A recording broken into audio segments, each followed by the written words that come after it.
Hey everybody, this is Ahdoom and welcome back to another exciting episode of Let's Play Darkest Dungeons, where we plunge the depths to exsanguinate the unstable flesh and clean the warrens out of yet another taint. In this instance, we're going to be playing a veteran-based map with a different kind of party lineup to the one that I'm normally rocking. In this instance, we've got a bit of a bleed-focused party. Hellion in the front with, if it bleeds, their position 3 and 4 damage, as well as Iron Swan for the back row.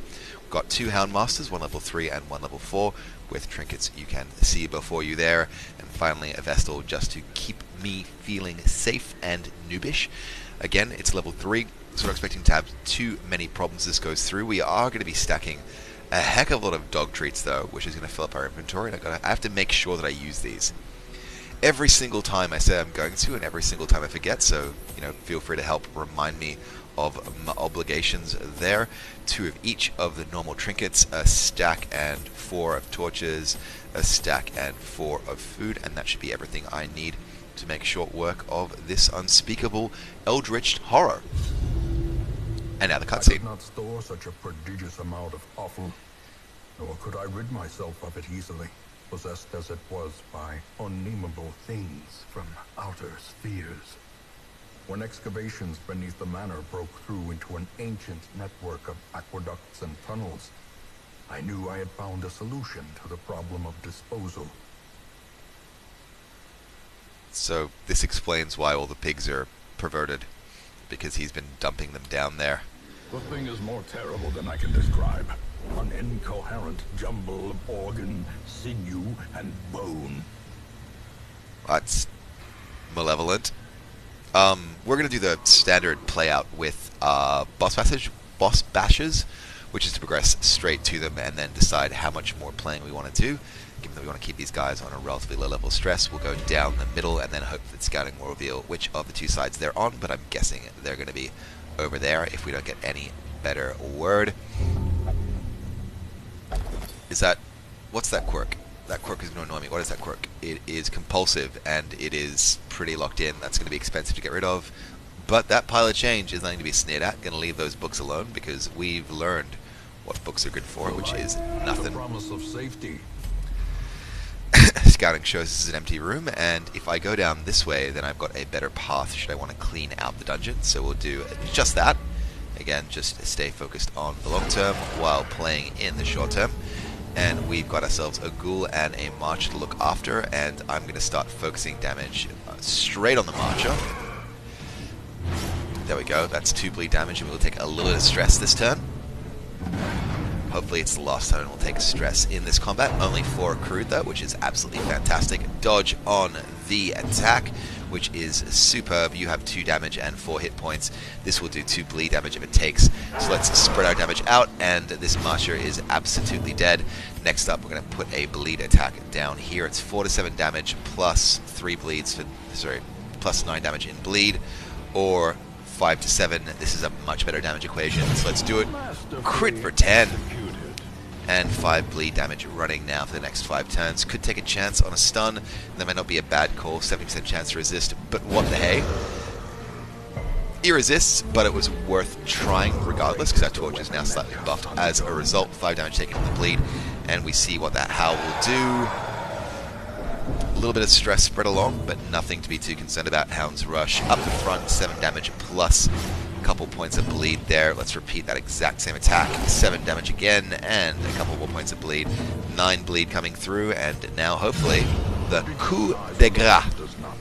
Wonderful. Go torch some onyx and some busts. Inventory is looking like it's relatively full. Gotta remember to use dog treats. In fact, I'm going to make a point of this. I will use dog treats in the next combat. I will use dog treats in the next combat. It's plus 50% damage. I'd be a fool not to use it. And again, it empties up my inventory with something given back, which is the key thing, which this is free. I will use dog treats. I'll remember to use dog treats. I'm going to stop repeating that now. Except I'm going to use dog treats. There we go. There's that buff done, and it's time to consider our options. Chance for an insta-kill, which is not too shabby at all. Almost guarantee of an insta-kill there, but it's the stress that I'm most worried about. That said, denying them an action is always absolutely fantastic. That kill is now done and dealt with. Next up, we will use dog treats. See? plus 50% damage, plus 15 accuracy. Nothing to sneer at, and again we have a chance for insta-kill. Nowhere near, but that bleed is a real thing. Finish things off right now, and that Marcher is absolutely dead and gone. Ball and Chain with a chance to stun on the back row, and the stun takes, but I'm not too concerned. I will probably spend the Vestal's next turn in doing an attack and damage because of reasons. Drop some bleed on the Reaver there, and that takes quite nicely. Marcher's absolutely gone, and he gets another turn immediately afterwards. Ball and Chain attempt, but it's dodged. Absolutely fabulous. We've got a bit of healing that we can do, so let's take our chance there. 6 damage down on the Reaver and 5 health up, looking in a pretty good way. Hound's Rush drops in, crit for 21. Absolutely fabulous. Stress goes down everywhere, and we're in a good place. That free infantry start allowing us to pick up that extra bit of Jade. Antiquarian Charm as well, an uncommon, not too shabby because it is worth a nice chunk of change. Even though I don't often run on Antiquarians, I might just keep the things for reasons. Get the surprise this time, which means we're probably going to focus on doing party-based damage rather than instant kills. Oh, nice. Bleeds all round, and let's do that again. Hounds Harry. Boom. Alright. Bleeds all round. We still have another round of that plus 50% damage, which is fantastic. Can look to take out the back row, though, which I will do because stress sucks. Beautiful Iron Swan opening crit of 26 damage. Carrying things through, will go to try and eliminate that final stressor, and he dodges, but it's okay, he's dead in his next round. We'll take something from him. That moment is dodge though, so he does nothing. His life has been wasted entirely, and that is deeply satisfying. Another dodge drops gloriously on the Swine Gorer, and a Ball and Chain will probably, wow, crit for 8. This is a stress take. No, it's resisted. Fantastic. So we have a chance to do a focus heal there. We're going to drop another Hounds Harry to make sure that in the next turn that Gore is absolutely a goner. Hounds Rush on the front row for 9 damage, and this guy is currently carrying 8 bleed damage. So pretty much a goner right there. Let's do a Wicked Hack. And everyone is dead. Dead, dead, dead, deaded, dead, dead, dead, dead, dead. With just enough time to faff a heal for ourselves. 9 up and pretty much full of HP. Well clutched, well controlled, and well managed. I need to start making choices about the infantry I keep. I know that Jade could start to snowball in value, and I do want to have those 2 portraits. The question really comes down to whether or not I need all of the things that I've got. Looking through, I'm pretty confident I'm not going to need a shovel because I can work my way around if I have to. So I'm going to be comfortable in dropping those. Next choice is whether or not I drop the Jade, and I think the answer is going to have to be emphatically yes. Fantastic, and let's press on. Going to keep my dirty little mitts on the firewood though, because I will need it to de-stress. And we get a Collector. We get a Collector, but the Collector is surprised, and we have a chance to stun him. We certainly have an opportunity to do some pretty epic bleeds on him. He's got 102 hit points, already down by a substantial measure. Let's keep that pain train started. 72 hit points, and resisted the second bleed. Got no choice but to drop a Wicked Hack. 15 damage, not too shabby, and this guy isn't long for this world. Let's see if we can keep him out of action with a stun. Yes! Okay. We're at our liberty now. I think we're going to be able to take this guy out with the most minimum of pain. 10 damage done directly, plus a bleed for damage coming through next turn. Critical for 19! Outstanding! And 6 damage coming in the next turn. He's going to do a Collect Call, but I think we've got this. Usual suspects, 2 Highwaymen and a Vestal, but I think we've got this. He's got 17 hit point left. We're going to need to dodge, but that's okay. We can stand this with an Iron Swan. Hopefully we can finish him. 14 damage. Is that going to be enough? 6. Yes! Okay, the Collector is done for. The Collector is done for. He's done and done for. We just need to start taking out these guys. I'll do focused attacks rather than anything else because while I'm concerned about the Vestal, actually I'm concerned about the Vestal getting a turn. Because if she heals him, then that Collector is going to be back in for the next round. Let's start doing some focus damage there. Unfortunately, it's her turn first up, but she drops Headstrong. Yes, and she drops Headstrong on the wrong person. Outstanding. Okay, Collector is absolutely done for. Absolutely done for. 7 HP left here. Let's finish the Vestal. Fantastic. Let's try and drop a stun on one of these Highwaymen. 10 damage. Oops. Wrong button. Misclick. That's okay. We can finish him off. Now we have to deal with one high chance to crit attack and a bleed. 10 damage drops and no bleed happens. We are in a good place. We are in a good place. Let's drop that attack on the Highwayman. Bleed takes for 2. Do it again. Bleed takes for 13, and he has 1 turn left to live. No turns left to live, and we pick up a Trapezohedron, my mistake, for our troubles. We'll buff our torch, and for Trapezohedron, I can drop some torches. Absolutely. Can consider also having a little bit of a nosh to free up inventory space. That's done, and we're going to be in a good place coming into this next treasure room battle. 1 Enchantress to spawn a Gladiator and a Reaver to cause us misery. A bit of stress taken, but nothing to be alarmed by any measure. Let's look at where we need to do the most damage. We can get a pretty good chance for a kill with a direct attack. Boom! Critical! Right, that invalidates my Hellions Iron Swan, but I'm not worried by that in the least. We can try and go for some substantial damage or all over damage all over the way. I'm going to do focused attacks on the Enchantress because I'm not in a great place for dealing with stress with only 1 Houndmaster in the right place to do his move. The stun is resisted though, and we're going to go in for the kill on the Enchantress. 12 damage, and she's mopped up, healing ourselves up to maximum, and everything is fantastic. Crit for 8, but I'm not too worried. Does the bleed take? No, it does not, and no debuff either. That's absolutely fantastic. Let's go in for applying a bleed on the... Let's apply a bleed on the Reaver if we can. 40% chance to resist, but we'll see what we get. No, that bleed definitely takes 9 damage over 3 turns. Hound's Rush again. Chance to get the kill on that Gladiator is not... Well, let's keep focusing on the Reaver. We're kind of committed now. We've got to make sure it gets done. Rent for the Old Gods dropped, but it's dodged because Sun Cloaks are awesome, even though I'm only just above the threshold I need to be on. Another Hound's Rush on the back row there, 7 damage. This guy's carrying a bleed tally of 7. Let's keep things rolling as well. 1 more if it bleeds, and he's dead in his next turn. Absolutely gone, gutted, and taken care of. Let's look at our torch situation ever so slightly. Keeping in mind we get so many buffs from being above 75, we want to find every opportunity to raise our torches inexpensively. Did I leave a treasure behind? I left a treasure behind. Well, that was stupid of me. I'm glad I noticed it. Was I just so excited by the combat that I forgot completely? As wow. victories mount, so too will resistance.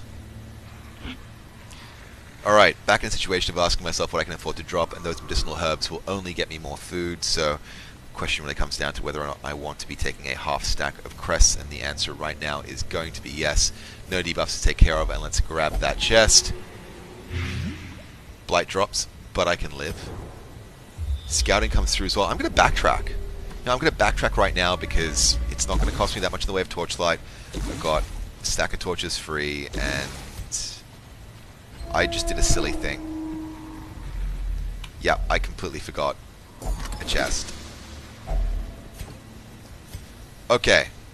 Deeds I need. I have a need for deeds. But there is nothing here that I want to be getting rid of. Those 6 crests, though, I could live without. That's a common, and that's a low value. Let's call this uncommon, alright. Alright. Back on task, back on mission, and making sure we're focusing up as we get this done. Oh my gosh. Oh my gosh. Now, as I'm about to step into the corridor battle, which will lead me to the Incohate Flesh, the question is, do I heal or do I just have a nibble? I think it's going to be nibbles for me. Yep, let's press on. And the first thing we have is a very eminently skippable curio, a trap that we are not going to miss because it gives us a chance to deal with some stress on our Houndmaster, who's back down to 19. A little bit of damage currently carrying stress-wise on the Radiant, on the Vestal. We'll up our torch to 100%, so we want to make sure that any attacks that reduce our torch do not affect this round of combat.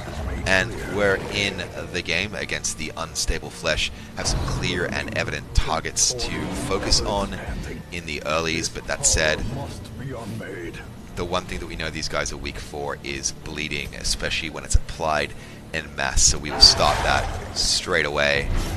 Bleed takes on 2, which is fine by me. Unstable Flesh is going to get some double damage done with Maws of Life. 9 hit.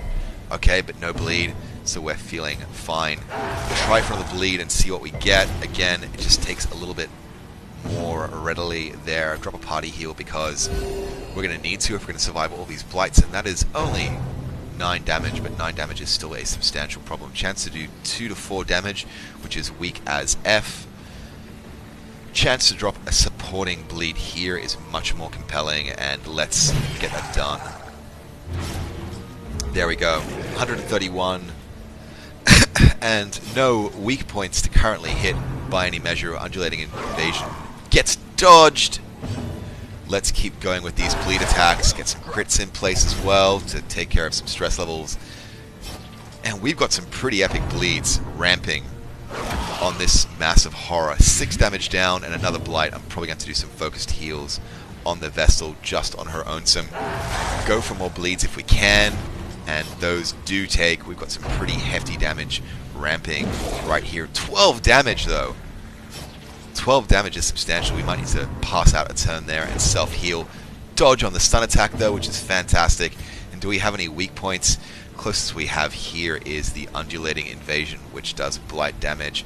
Do I have a chance to do even more damage with a back row strike? That's up to 12. That is up to 8, but with an extra 9 damage. Definitely a better call. 7 damage, so very much in the upper range. And the bleed takes 11 damage to go on their next turn. Let's focus a heal on the Vestal though, because her health is looking a little gnarly. Small transformation there, and we are... wow. Only tough stuff for us to worry about. 11 damage on both, and a blight takes... wow. Alright, let's get focused here. We need to take these guys out. I'm not sure if self-healing is going to be the best call. We need to do some damage. There we go. And before we progress any further, let's do a quick look. 8 damage, 13 damage, 15 damage. Wow! Okay, we need to look at our best options here. This might be our best hit at this stage, but before we make an attack, 8 damage, 13 damage, which brings us to 21, 36, 42 damage the next turn, which will take them down to half of their life. Even less with this Iron Swan doing 10 damage.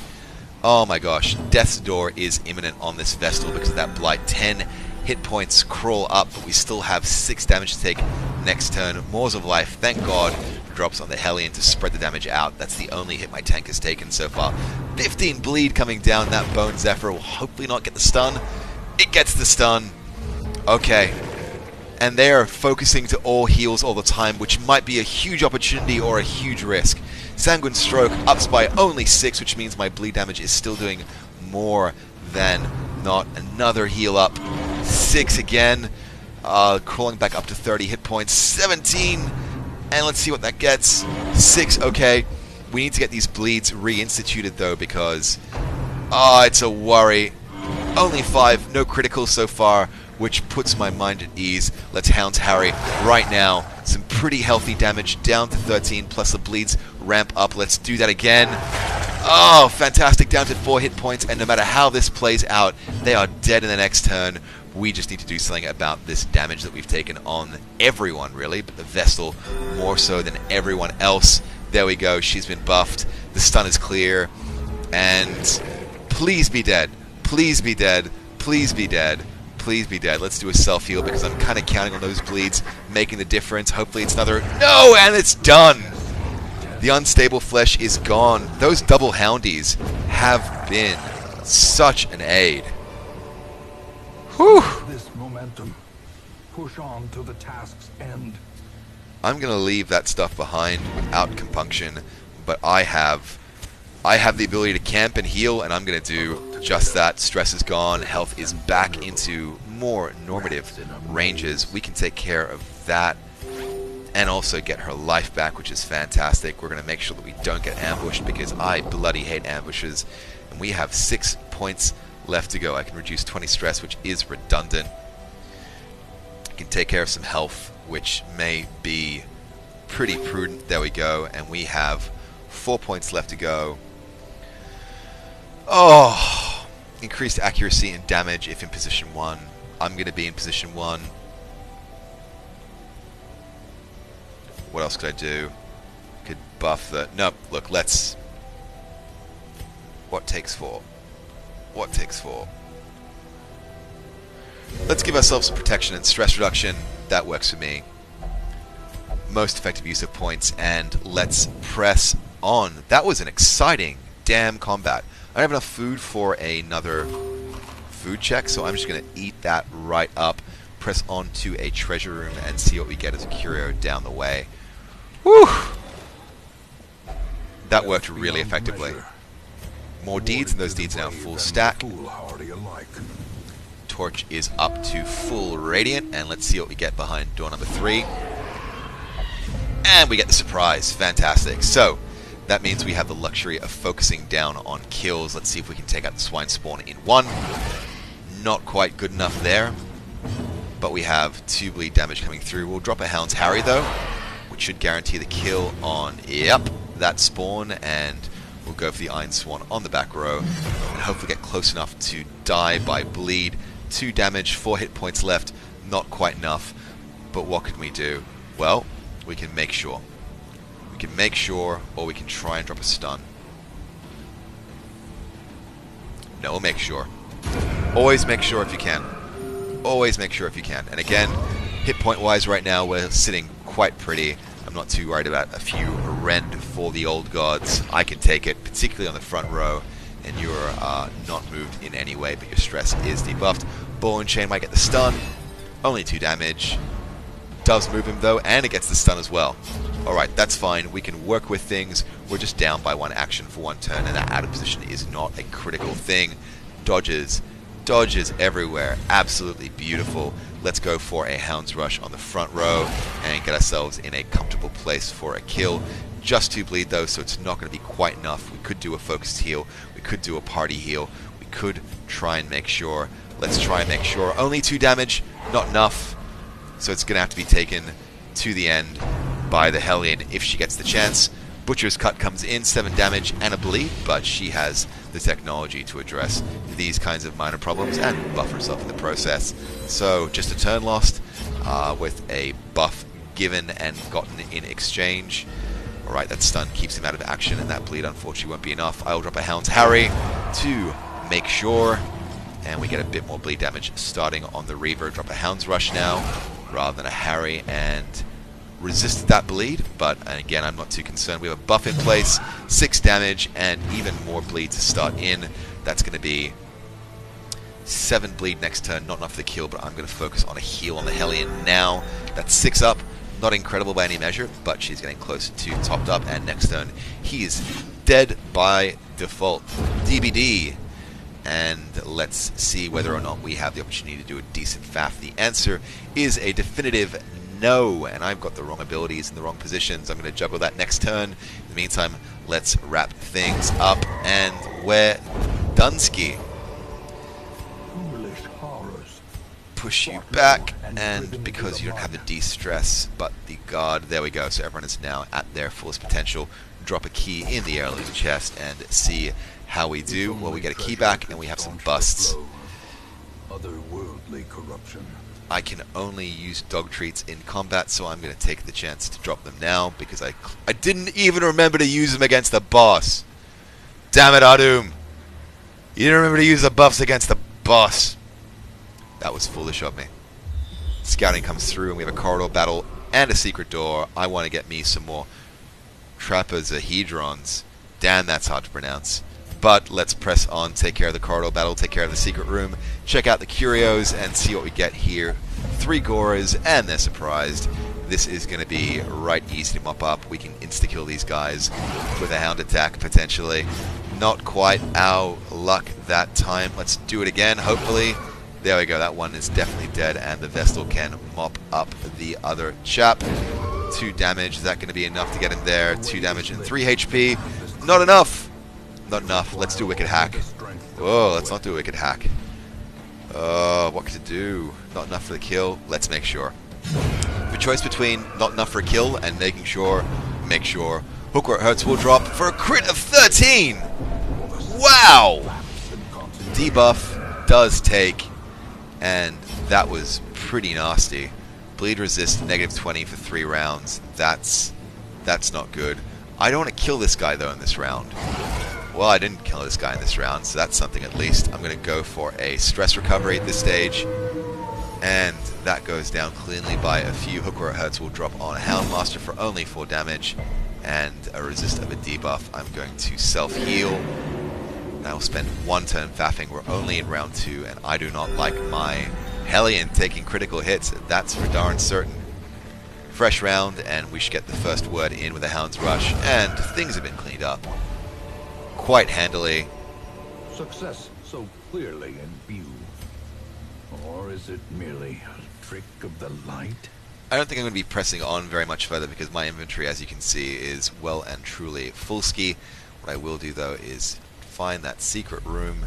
There we go. We have a key, and we're going to use it. Oh! Look at all this money.